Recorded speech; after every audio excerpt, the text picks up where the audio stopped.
Então, pessoal do nono ano, vamos continuar aí com o nosso tema, que é a industrialização, né?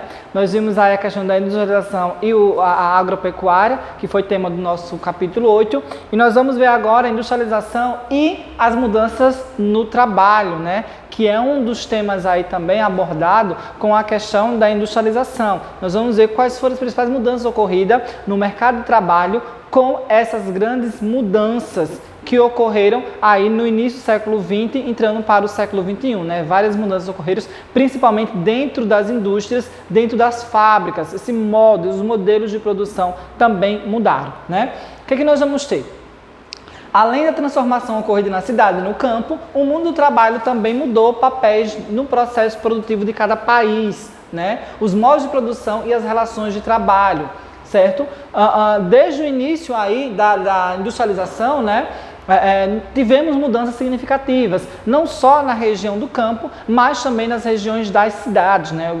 Percebemos aí essa grande mudança que ocorreram nos postos e nas relações de trabalho, né? Com isso aí, lembrando que trabalho, né? O que é trabalho? Trabalho é um conjunto de atividades orientadas, planejadas e exercidas pelos seres humanos para atingir um determinado objetivo. Você faz um trabalho para atingir um objetivo. O meu trabalho é levar o papel da geografia até a vocês e vocês compreenderem esse papel. Esse é o meu trabalho, certo? Esse objetivo vai ser atingido quando vocês serão avaliados, quando vocês forem avaliados. Então, né, nós temos essa imagem aí no livro de vocês que vai mostrar que a partir das mudanças feitas pelo homem, uma grande região ela pode ser transformada, né? Nós temos aí, no caso, a região de Dubai, né, nos Emirados Árabes, e você vai perceber que em um espaço de tempo entre 50 a 60 anos, tivemos aí uma grande transformação de uma região que era praticamente deserta em uma das cidades mais modernas do mundo. Tudo isso aí foi feito a partir da mão de obra humana. O ser humano transformou todo esse local aí a partir do seu trabalho, certo? Com isso aí surge uma nova divisão internacional do trabalho, ou DIT, né? Nós já estamos falando sobre essa divisão internacional do trabalho desde muito tempo, né? Desde o 6º ano a gente trabalha com essa divisão internacional do trabalho. E o que é essa, né? Que ainda tem tem aluno ainda que não compreendeu direito o que é essa divisão internacional do trabalho. Nada mais é do que o papel desempenhado por cada país no processo de desenvolvimento, ou seja, no processo produtivo mundial. Ou seja, cada país tem o papel de produzir um certo tipo de produto, até porque nem todos os países vão produzir o mesmo produto e vai ter país que vai produzir tecnologia, país que vai produzir matérias-primas, país que vai produzir manufaturados, país vai produzir tecnologia de baixo valor agregado. Então, cada país aí vai ter um papel no comércio e no mercado mundial, certo? Esse é a DIT, é o papel de cada país no desempenhar do processo produtivo mundial, ok? Que vai se iniciar, né, essa DIT aqui, ela surge praticamente na época das chamadas grandes navegações, né? Quando desenvolve o período capitalismo comercial, que nós vamos ter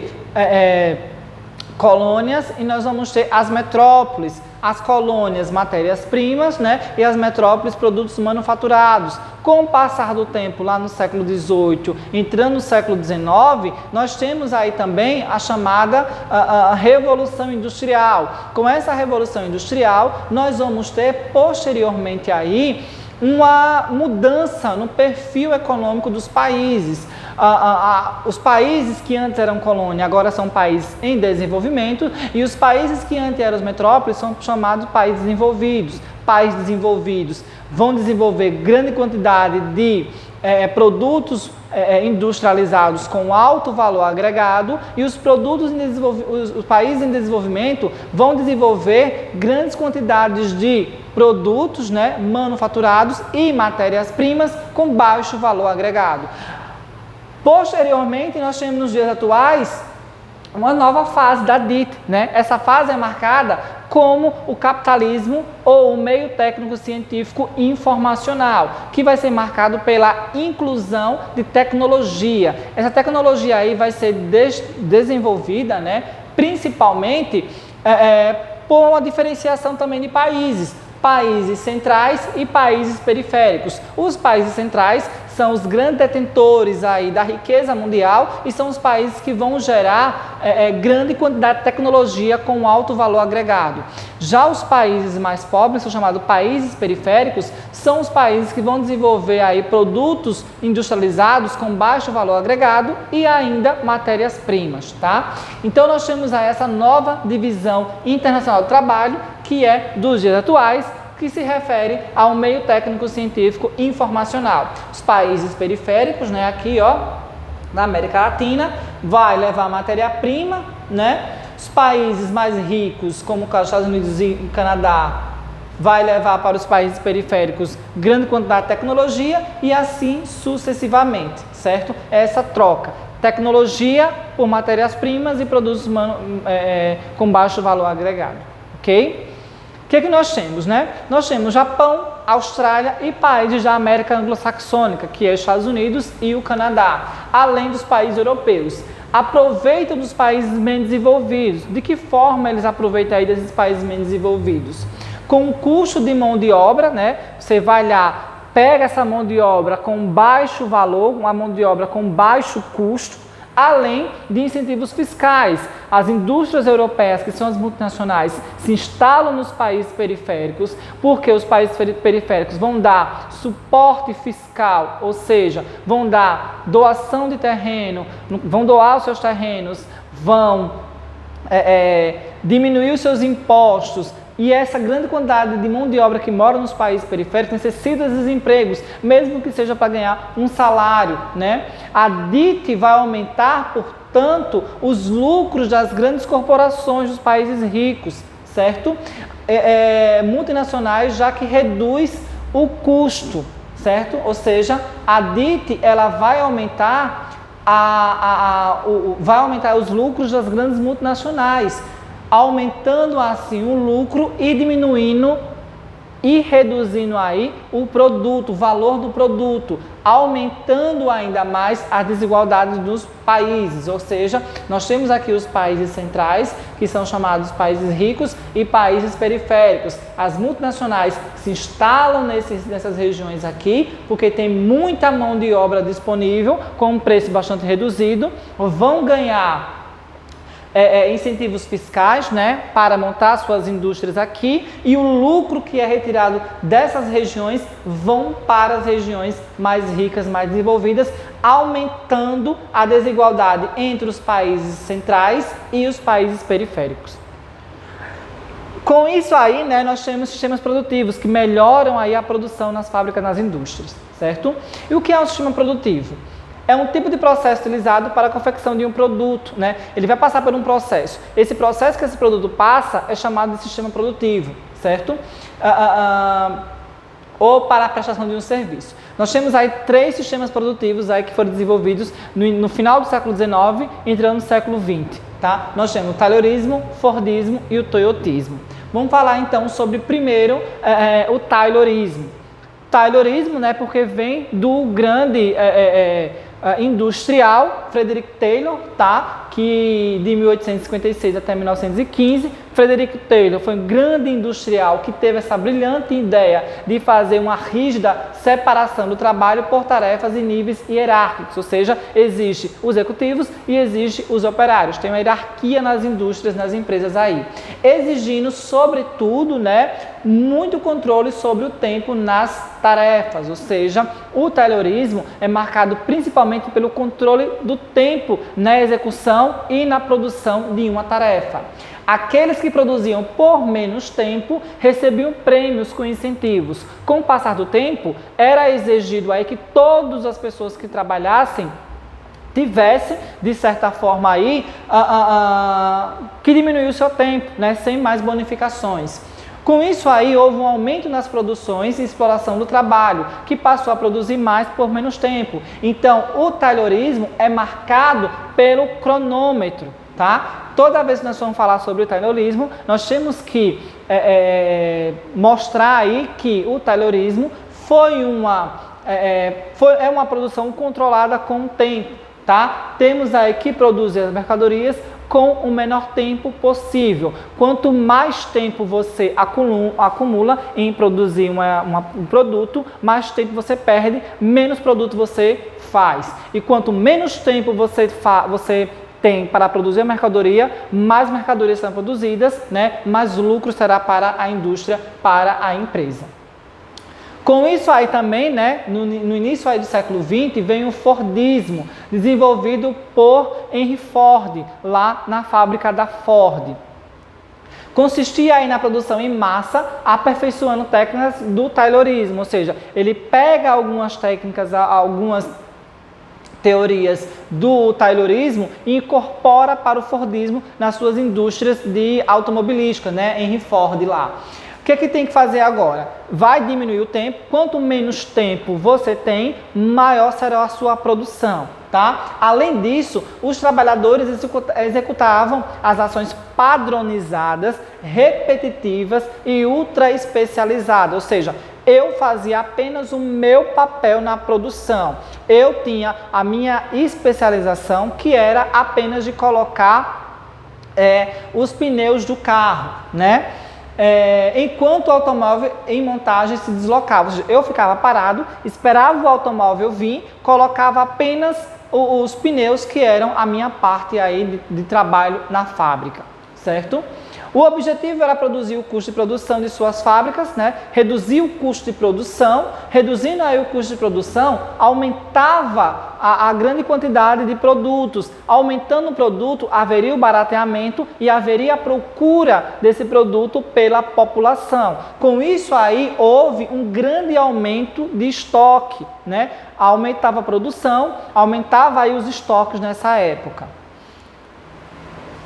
Cada funcionário dessa empresa que adota o Fordismo aí, tinha uma função específica na montagem de produtos, como esse aqui, ó. A função específica desse funcionário aqui é ver os rótulos se estão enquadrados, né, de forma específica, tá? Então, cada funcionário tem a sua especificidade naquela região, tem a sua função específica naquela produção.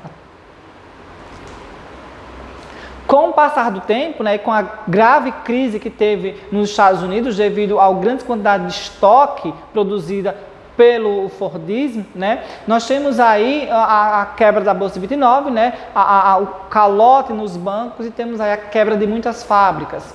Foi desenvolvido então o sistema toyotismo, né? O que é o sistema toyotismo? É um sistema de acumulação flexível, né? Você não vai acumular estoque, você não vai trabalhar com estoques, apenas com estoques que vão ser despachados, vendidos rapidamente, tá? Quem desenvolve isso aí foi também um dono de uma grande um dono de uma grande indústria automobilística, que foi o dono da Toyota, né? Taishi Ono. Taishi Ono, ele vai desenvolver nas suas fábricas esse tipo de produção, que é a produção aí voltada para a procura, né? Com o objetivo de produzir de acordo com a demanda, vai produzir só aquilo que as pessoas têm necessidade de consumirem, sem ter aí sem ter necessidade de criar estoques, né? Sem ter uma grande produção de excedentes.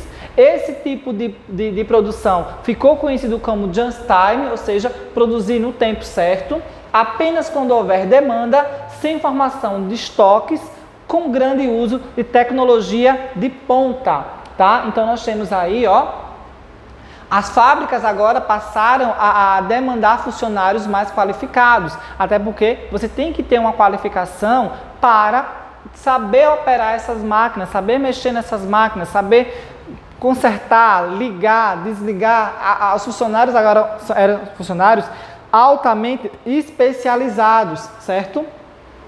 Tinha que conhecer também todo o processo aí de função de uma fábrica, né? Ele não ficava apenas no seu setor, ele migrava de setor para setor para conhecer todo esse processo produtivo. E também ele era obrigado, no caso dos operários, eles são obrigados a controlar a produção e a consertar algo se tivesse, né, com defeito, ou retirar esse produto aí com defeito da produção para não ter prejuízos.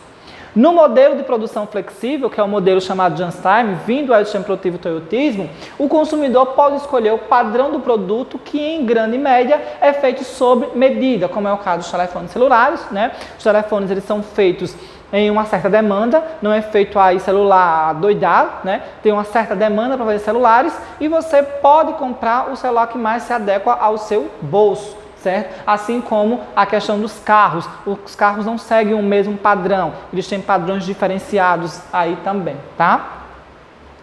Porém, né, o que vai acontecer com a introdução aí desse toyotismo nas fábricas?